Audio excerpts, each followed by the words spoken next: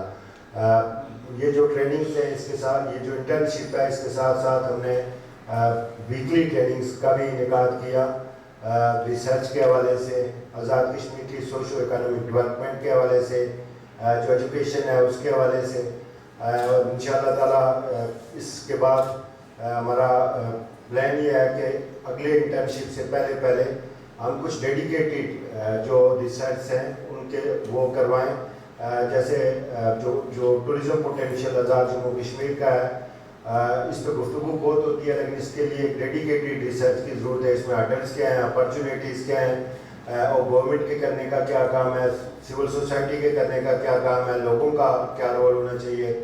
دین hydel potential ہے آزاد جموں کشمیر میں, ان employment ہے, اس کے ریزنز ہے, اسکل ڈیولپمنٹ ہے, اور اسکل ڈیولپمنٹ کے لیے کیا کیا جا سکتا ہے اور کہاں پہ ہم کمی پہ. پھر جو کشمیر کا جو کور ہمارا یہاں پہ مقصد ہے اس سارے انسٹیٹیوٹ کا, اس پروگرام کا, وہ کشمیر کنفلکٹ کی جو ڈفرینٹ ڈائمینشنز ہیں ان پہ ہم نے ہمارا ریسرچ کروانے کا, اور اسی پہ ہم کام کرتے ہیں, تاکہ صرف ایک کنفلکٹ کو صرف اس انداز سے نہ دیکھا جائے کہ آج شادیاں کتنی ہوئی ہیں, بلکہ اس کے جو باقی ڈائمینشنز ہیں اس میں بھی ڈسکشن بھی ہو, ڈیبیٹ بھی ہو, اور یوتھ کی انوالومنٹ بھی ہو.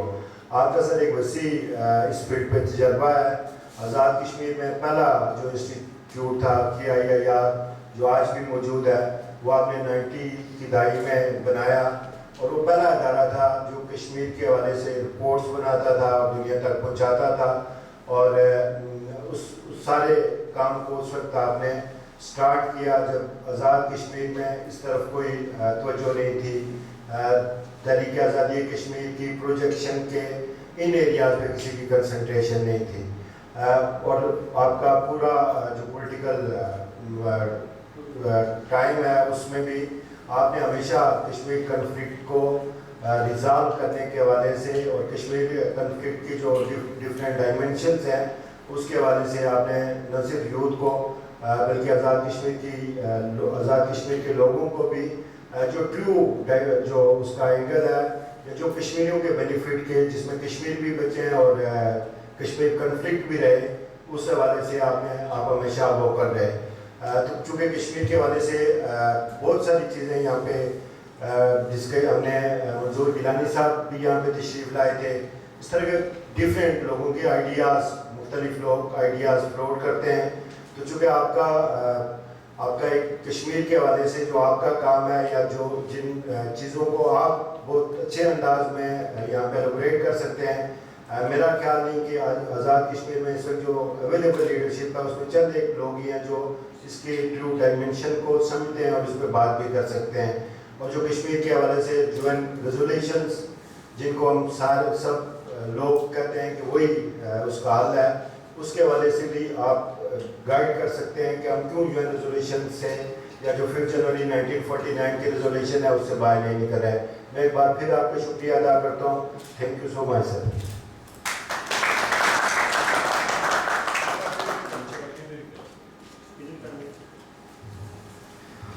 Thank you so much, Raja Mohammad Sajjad Khan sir. Now, without any delay, I request our chief guest, Mr. Shah Ghulam Qadir sir, to please come on the stage to proceed the session.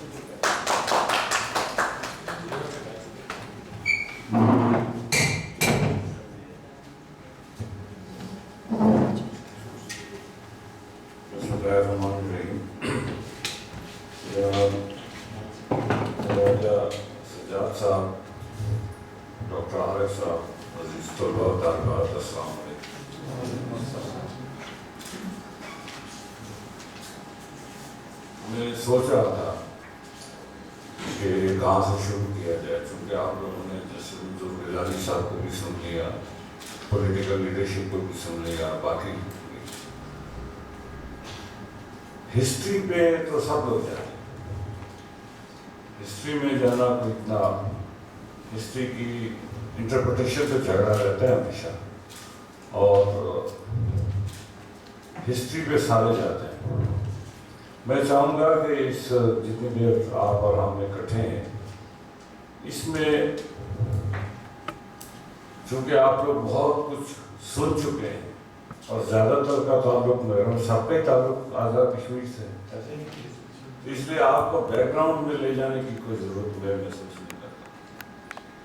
آپ کے ذہن میں اگر کوئی سوالات ہیں تو وہاں سے ہم شروع کر لیں تو تھوڑا سا انٹریکشن ٹھیک ہو جائے گا اس میں تھوڑی، تاکہ آپ کے ذہن میں اگر کنفیوژن ہے، کوئی آپ کے ذہن میں کچھ آپ جاننا چاہتے ہیں تو میں اس سے شروع کروں۔ ایک بات کہہ کے میں آپ کو کہوں گا کہ آپ اپنی بات کریں۔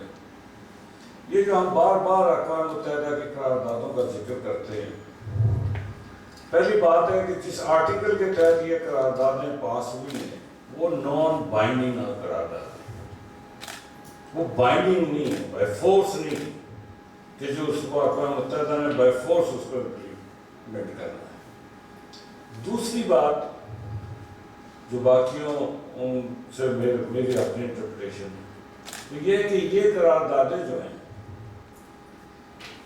یہ جو کشمیر میں پاس ہوئی ہیں، یہ اگر آپ صحیح تناظر میں دیکھیں تو یہ قراردادیں ایک انٹرنیشنل ایگریمنٹ کی شکل ہے۔ دنیا بھر میں جب بھی دو مختلف ملکوں کے کوئی ڈسپیوٹ ریزولوشن کے لیے سیکیورٹی کاؤنسل میں چلا جاتا ہے تو وہاں پہ سیکیورٹی کاؤنسل اپنی اوپینین دیتی ہے، وہ ملک اس کو تسلیم کرے یا نہ کرے۔ اور زیادہ تر دیکھا ہوگا آپ نے، ہم پیلسٹائن کی ذکر کریں گے تو پیلسٹائن میں اسرائیل نے کبھی ان قراردادوں کو تسلیم ہی نہیں کیا، یا وہ بائیکاٹ کرتا ہے یا وہ اگینسٹ ووٹ دے کے نکل آتا ہے۔ آپ کو یاد ہوگا ایک سیز فائر 1971 میں ایک سیکیورٹی کاؤنسل میں قرارداد آئی تھی، وہ قرارداد 1971 میں جنگ بندی کی قرارداد پولش قرارداد پولینڈ کی۔ پاکستان نے اس قرارداد کو تسلیم نہیں کیا تھا، اور آپ کو یاد ہوگا بڑا فیمس واقعہ ہے کہ بھٹو صاحب جو اس وقت نائب وزیر اعظم تھے، وہ گئے اور انہوں نے جا کے اس کو کہا کہ میں شکست تسلیم نہیں کروں گا، میں وہ پھاڑ کے آ گئے۔ اس کا مطلب ہوا کہ جو قرارداد وہاں پہ پاس ہوئی وہ یک طرفہ تھی، پاکستان اس کا فریق تھی۔ فلسطین میں جتنی قراردادیں آج تک پاس ہوئی ہیں، اسرائیل اس کا فریق نہیں ہے، لیکن کشمیر کے بارے میں جتنی قراردادیں پاس ہوئی ہیں اس میں ہندوستان فریق ہے۔ انڈیا نے ہر قرارداد کو تسلیم کیا۔ میں تو کہتا ہوں کہ ایگریمنٹس جو ہیں وہ corridor of the United nations میں پہلے طے ہوئے، اس کے بعد وہ قراردادیں منظور ہوئی۔ ہندوستان نے کسی قرارداد کی مخالفت اقوام متحدہ میں نہیں کی، اس لیے میرا موقف یہ ہے کہ وہ قراردادیں جو ہیں بائنڈنگ کی شکل اختیار کر جاتی ہیں، اور ساتھ ہی وہ ہندوستان کو جب وہ بائنڈنگ ہو جاتی ہیں تو یہ ایک انٹرنیشنل ایگریمنٹ ہے، کیونکہ دونوں فریق، پاکستان اور ہندوستان دونوں فریق اس کو تسلیم جب کرتے ہیں، جب کہتے ہیں پہلے اس کو 3 سٹیجز تھی۔ نمبر 1 کہ سیز فائر ہونا ہے، second withdrawal of forces، third plebiscite کہیں، آج کے ماڈرن ٹرمینالوجی میں اس کو آپ ریفرینڈم کہیں۔ تو یہ 3 stages agreed by both India and Pakistan۔ تو جب یہ agreed by both India and Pakistan تو اس لیے that means they are international agreements backed by United Nations۔ میری انٹرپریشن ہے۔ اب اس کے بعد آپ کے ذہن میں کوئی سوالات ہیں تو اس سے زیادہ بہتر رہے گا کہ میں آپ کو، چونکہ آپ ان کو بہت کچھ سن چکے ہیں، نظریاتی اور بہت کچھ ہو چکا ہے۔ جس نے کوئی سوال کرنا زیادہ صاحب کیا آپ Assalamu alaikum sir, my name is Usman Jahangir Mughal and I am a law student in University of Azad Jammu and Kashmir. سر ہم ہمیشہ کشمیر کی ہسٹری کی بات کرتے ہیں کہ ہماری ہسٹری یہ ہے اور ہم یہ کر رہے ہیں، لیکن سر جب ہم انٹرنیشنل سینیریو میں آج کل اپنے آپ کو دیکھتے ہیں تو سر دنیا میں پاورفل وہ ہے جو اکانومیکلی اسٹیبل ہے. سر اگر ہم آزاد کشمیر کو ایک اکنامک ہب بنا دیں ساؤتھ ایشیا کی یا سینٹرل ایشیا کی اور سر ہم یہاں پہ اپنے آپ کو ڈیولپ کر لیں تو کیا ہماری آواز زیادہ مضبوط نہیں ہوگی جموں کشمیر کے اس لوگوں کے لیے اور دنیا اس کو بہت بہتر طریقے سے نہیں سنے گی؟ اس میں سوال تو کچھ نہیں سر اس کے لیے یہ تو سجیشن ہے. جی سر یہ آپ نے ایک آپشن دی ہے اور یہ آپشن جو ہے یہ اس میں تو کوئی ڈینائی نہیں کر سکتا. کیا ہے اس میں اختلاف کی تو بات ہی کچھ نہیں. سر میرا کوشچن یہ ہے کہ سر آج تک اتنی گورنمنٹس رہی سر، نون لیگ کی بھی گورنمنٹ رہی، مسلم کانفرنس کی بھی گورنمنٹ رہی سر، وہ پیپلز پارٹی کی بھی رہی، پی ٹی آئی کی بھی رہی، سارے ساروں فوج کی بھی رہی، فوج کی بھی رہی ساروں کا سر. لیکن آج تک ہم لوگوں نے اپنی ہسٹری کے اوپر فوکس کیا ہے کہ ہم یہ لیکن سر آج تک ہم لوگوں نے اپنا کوئی وے فارورڈ نہیں بنایا کہ ہم اس ٹریک کے اوپر چلیں گے اور ہم اس طرح ڈیولپ ہوئیں گے تو دنیا آزاد کشمیر کے لوگوں کی آواز بہت سنیں گی. سر آپ کا کیا خیال ہے کہ ہمیں وہ وے فارورڈ کیسے تیار کریں؟ میں گزارش کروں پھر ہسٹری میں لے جائیں گے آپ مجھے. جب یہ آزاد کشمیر آزاد ہوا اس وقت آزاد کشمیر میں کتنے پرائمری اسکول تھے؟ میرے خیال میں 200 کے قریب. کتنے ہائی اسکول تھے، کتنے انٹر کالج تھے، کتنے ڈگری کالج تھے؟ آج 5,500 پرائمری اسکول ہیں. آج آزاد کشمیر میں 5 یونیورسٹی، 3 میڈیکل کالجز ہیں. آج آزاد کشمیر میں پاپولیشن کے حساب سے سب سے زیادہ ملازمت ہے اس ساؤتھ ایشین ریجن میں انکلوڈنگ انڈیا اور بنگلہ دیش. 2.5% آف دا پاپولیشن جو ہے ہماری سرکاری ملازمت. تو سڑکیں جو آپ کے کنیکٹیوٹی ہوتی ہے آج آزاد کشمیر میں ہمارے جب ہم حکومت میں تھے ہمارے دور سے پہلے کوٹلی والا جو ہمارا بھائی ساتھی کوٹلی سے مظفر آباد کسی کام کے لیے آتا تھا، پہلے وہ جاتا تھا اسلام آباد، رات رہتا تھا، دوسرے دن مظفر آباد آتا تھا، شام کو یہاں سے پھر اسلام آباد جاتا تھا، دوسرے دن کو.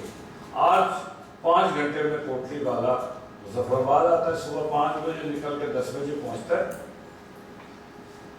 اور 3 بجے اپنا کام کر کے واپس ہوتا ہے، 8 بجے اپنے گھر میں ہوتا ہے. تو اس کو آپ اکنامک ڈیولپمنٹ کہیں گے.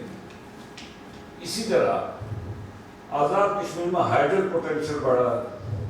ہائیڈل پوٹینشیل کے آپ جتنی امپروومنٹ ہوئی ہے اس سے زیادہ کی جا سکتی ہے، اس پہ ڈیبیٹ نہیں ہو سکتی کہ، لیکن جب آپ شروع کریں گے زیرو سے تو آپ کو پتہ لگے گا کہ ہم کہاں پہنچے. اس کا تجزیہ جو ہے وہ یہاں آپ کو ہمارے جو پلاننگ ڈائریکٹریٹ ہے یا منسٹری ہے وہ آ کے آپ کو دیکھ سکتا ہے کہ 47 میں ہم کہاں تھے، ہمارے پاس اسپتال کہاں تھا. میرے ضلع میں 3 پرائمری اسکول تھے مہاراجہ کے دور میں، ایک میرپورہ، ایک چانگا، ایک کھریگا. میرپورہ میں انٹر کالج بن گیا، ابھی انٹر کالج ہے. اس کے مقابلے میں باقی 2 جگہ پہ میں نے اپنے دور میں 2 جو ہے ان کو مڈل اسکول کرنے میں کامیاب ہوں. سلو پروسیس پہ آپ اختلاف کر سکتے ہیں کہ پروسیس سلو ہے یا پروسیس اور تیز ہونا چاہیے، لیکن آپ کے اکنامیکل وائبلٹی جو ہے اس کو آپ نے دیکھنا ہے. یہ پہلی دفعہ ہوا کہ ہماری آمدنی جو ہے وہ آلموسٹ ڈبل ہو گیا تھا due to 13th amendment adopted by the PML and government. تو ہم جو ہے آج بہت ایزیلی بہت ساری باتیں کر رہے ہوتے ہیں، لیکن جب میں وزیر خزانہ تھا وہ اپنا سکندر صاحب کا دوسرا دور کون سے سال کا تھا؟ 2001 سے. ہاں 2001 سے لے کے 2004 تک میں فائنانس منسٹر تھا. تو میں نے اس وقت 6 ارب روپے کا بجٹ تھا ڈیولپمنٹ کا، اور وہ بھی گرانٹ کی شکل میں گورنمنٹ پاکستان نے. آج ہم 32 ارب روپے پہ. تو میں یہ سمجھتا ہوں کہ اس میں اور بہت ساری چیزیں کرنے کی گنجائش موجود ہے، اسے ڈینائی نہیں کیا جا سکتا، لیکن وہ ہم نے بہت کچھ گین ضرور کیا۔ السلام علیکم، میرا نام روہت کبیر ہے، میں انٹرنیشنل ریلیشن کا اسٹوڈنٹ ہوں جامعہ کشمیر سے۔ سر جب 5 اگست کو جو ہے انڈیا نے جو ہے ہمارے جموں کا اسٹیٹس ختم کر دیا، اس کے بعد جو ہے غیر ریاستی لوگ وہاں پہ آباد ہو چکے ہیں۔ اب ایک لیبل سائٹ کا جو آپشن تھا وہ تو ختم ہو چکا ہے، کیونکہ وہاں پہ تقریباً 70 لاکھ کے قریب جو ہے باہر سے آ کے کالونی اسٹیٹ کہتے ہیں وہ رہ چکے ہیں۔ اب وے فارورڈ کے اندر جو ہے پیسفل جو ہے یہ تو پاسبل نہیں ہے، تو کیا بیک گراؤنڈ کانفلکٹ ہی جو ہے اس کا ایک واحد سولوشن ہے، یا پھر انٹرنیشنل باڈی کو ان کو واپس نہیں بھیج سکے گی، یا وہ اس میں کیا کر سکتے ہیں؟ دیکھیں نا، یہ ذہن میں رکھیں کہ 5 اگست 2019 کو جو ہندوستان نے کیا اور سعودی اسمبلی منصوبہ بندی کے تحت کیا، اس میں پاکستان کے حکمرانوں کا ایک پورا طبقہ جو ہے ان کے اسسٹنس میں موجود تھا۔ یہ ایسا آئسولیشن میں نہیں ہوا، میں اس کو ماننے کو تیار ہی نہیں ہوں۔ اتنا بڑا ایونٹ جو ہے آئسولیشن میں ہو گیا کہ پاکستان کے حکمرانوں کو صبح اٹھے اور پتہ لگا کہ یہ ہو گیا، ایسا نہیں ہے، بلکہ 2-3 دن پہلے یہاں اسلام آباد میں اس بات کا پتہ تھا۔ ابھی پلیبسائٹ کی بات یہ ہے، وہ کہہ گیا پلوں کے نیچے سے بہت سارا پانی گزر گیا ہے۔ ابھی ہندوستان نے 4.2 ملین ڈومیسائل جاری کی، جس کا ذکر آپ کر رہے ہیں، لیکن جب اصولی طور پر پلیبسائٹ کرنا ہو، ریفرینڈم کرنا ہو، اس کے لیے ایک طریقہ کار واضح کرنا پڑتا ہے۔ ویسے نہیں ہوگا کہ اعلان کر دیا تو پلیبسائٹ ہو گیا، نہیں۔ اس کے بعد نئے وہاں پہ جو ہے وہ انرولمنٹ ہوگی، نئے سرے سے دیکھا جائے گا یہ کون لوگ ہیں، بائی برتھ ہیں یا چونکہ بائی مائیگریشن ہے، کیا وہ ریاستی ایک آزاد کشمیر کا باشندہ، یا کہیں ہوگا کہ ایک صاحب یہاں سے گئے ایسے کئی سال، فیمس سری نگر جموں کشمیر ہائی کورٹ کا فیصلہ ہے، وہ آکوپائڈ کشمیر چلے گئے، پرانی ان کی جائیدادیں تھیں، تو جا کے کہا کہ میں تو کشمیری ہوں، میں یہیں رہوں گا اور میری جائیداد مجھے واپس کیجیے۔ تو آج سے 30 سال پہلے اس نے کیس جیتا، لیکن آج نہیں۔ آج اگر اس کو کہیں گے تو ہندوستان کہے گا نہیں، لیکن اگر ہندوستان کا موقف آپ دیکھ لیں تو ہندوستان کیا کہتا ہے؟ وہ کہتا ہے آزاد کشمیر گلگت بلتستان میرا حصہ ہے۔ تو اس لیے جب وہ میکانزم پہ آ جائیں گے نا، اس پہ بھی طے کیا جائے گا کہ یہ میکانزم کیسے ہوگا، کون لوگ ووٹ ڈالیں گے۔ وہ ایسا نہیں ہے کہ ایک آدمی دلی میں رہتا ہو وہ آ کے ووٹ ڈالے گا، وہ کیسے ووٹ ڈالے گا؟ چاہے اس کا نام ہے، وہ تو چھٹی ہو جائے گی۔ وہ کوئی ایشو نہیں، ایشو یہ ہے کہ کیا ہندوستان کشمیر کے لوگوں کو جمہوری حق دینا چاہتا ہے؟ میرا موقف ہے کہ نہیں دینا چاہتا، اور میں ہمیشہ پوری دنیا میں جہاں بھی گیا ہوں میں کہتا ہوں Indian democracy ends when the territory of Kashmir starts۔ تو انڈین ڈیموکریسی کا اصل چہرہ تو یہ جی۔ السلام علیکم سر، میرا نام اظہر سے عباسی ہے، میں یونیورسٹی آف جموں کشمیر میں شوگر بینر کا طالب علم۔ سر میرا کوشچن یہ ہے کہ ابھی ریسنٹ جو ڈیولپمنٹس ہو رہی ہیں، انڈیا نے جو ہے اپنے ایئر کرافٹ کے بھیج دیے کشمیر میں، اور پھر ان کا مودی نے الیکشن میں بھی جانا ہے، تو مودی نے یہ کہا ہے کہ ہم ایک تحفہ دیں گے اپنی قوم کو۔ تو سر اس میں یہ ہے کہ جس طرح انہوں نے پلوامہ اٹیک کیا اور پھر بالاکوٹ کا ہم نے انسیڈنٹ دیکھا تھا، تو کیا نیکسٹ میں بھی ہو سکتا ہے کہ وہ کشمیر پہ یا گلگت کی طرف رجحان رکھتے ہوں؟ تو اس میں کشمیری قیادت کا کیا رول ہونا چاہیے کہ وہ جو ان کی انٹینشن ہے تو ان کو کیسے ہائی لائٹ کر سکتے ہیں؟ بھائی صاحب، اگر آپ کو اس بات کا پتہ ہے تو کیا سمجھتے ہیں کہ باقیوں کو نہیں پتہ ہوگا؟ باقیوں کو بھی ادراک ہوگا نا۔ اگر آپ کو اس بات کی سوجھ بوجھ ہے، یونیورسٹی میں آپ پڑھتے ہیں، تو ہمیں یونیورسٹی سے نکلے ہوئے 30-40 سال ہو گئے، تو ہمیں بھی یقیناً ادراک ہوگا۔ لیکن سری نگر ایئرپورٹ جو ہے ہندوستان ایئر فورس کا آج کا نہیں، بہت عرصے سے سری نگر ایئرپورٹ مین بیس میں سے ایک بیس ہے۔ تو اس لیے اس کو کوئی گھبرانے کی بات نہیں ہے کہ جی وہ تیاری لے کر آئیں گے. تو یہ اگر ہم میں مقابلہ کرنے کی ہمت نہ ہو, اگر ہم اپنے صحیح بات کرنے کی ہمت نہ ہو, تو پھر تو یہ سارا چیزیں ختم ہو جائیں گی. ہمیں حوصلہ کرنا چاہیے. ٹھیک ہے نا, عوام کے اوپر سے گزر کے کچھ نہیں ہوتا. جو کچھ بھی ہوتا ہے وہ گزر کے عوام کے اوپر سے گزر کے. کشمیر کا مسئلہ حل کرنے کے لیے ہندوستان نے کیا کچھ نہیں کیا.